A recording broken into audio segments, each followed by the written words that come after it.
Hey, physics class, Newton's third law is a nice, easy, short lecture, so no worries.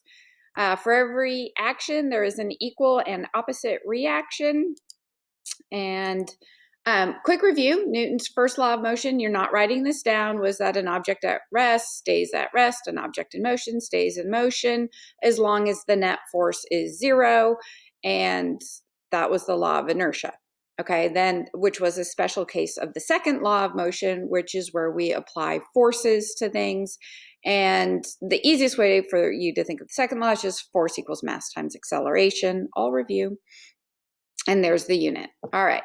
Newton's third law, not review. For every action, there's an equal and opposite reaction, which means when the hammer hits the nail's really hitting the hammer as well.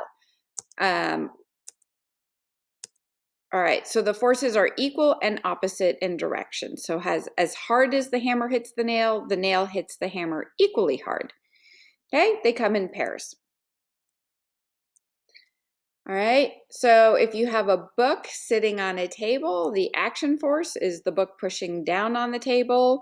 And every time I ask for a reaction force, you would just reword it for the table pushes back up on the book, right? That's how those stay not moving.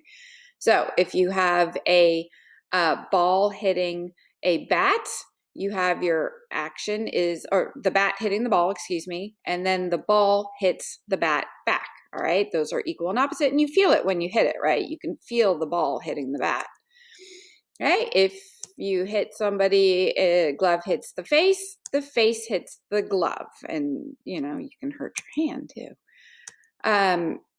For a gun, when the action force is shooting the bullet, then the gases push back and you get kickback on the gun, and that's your reaction force.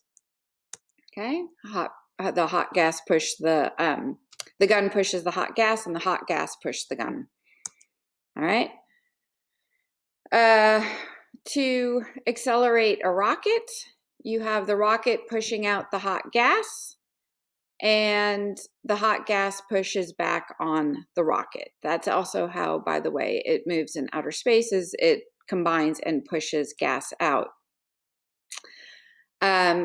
So if you look at this and you think, what's the reaction force? They're both actually feeling the same tension on that rope. They have to be. The rope has the same tension between them.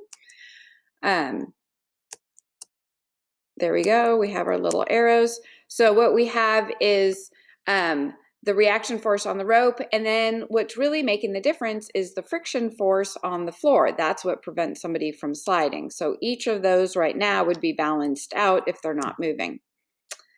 Okay, these are just some quick, you guess. You don't have to write it down. A magician pulls a tablecloth out from under the dishes and the glasses on the table without disturbing the glasses on the table. Which law of motion is that? Okay, Newton's first law, didn't disturb it. There was no force. Body at rest stays at rest. A person's body is thrown outward as a car rounds a curve on a highway. So when you get thrown to side, okay, that's still the first law because you are resisting change. You're trying to stay where you are, and the car turns and you resist that change. Rockets are launched into space using jet propulsion, where exhaust accelerates out from the rocket and the rocket accelerates in the opposite direction. Newton's third law, we just went over that. A picture is hanging on the wall and does not move. Newton's first law, that's the law of inertia. If it's not, no force acting, no net force acting on it.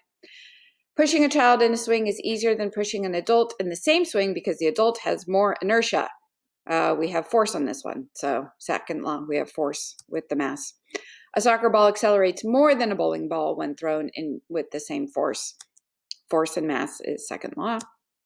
And that's it. See, told you that one wasn't too bad.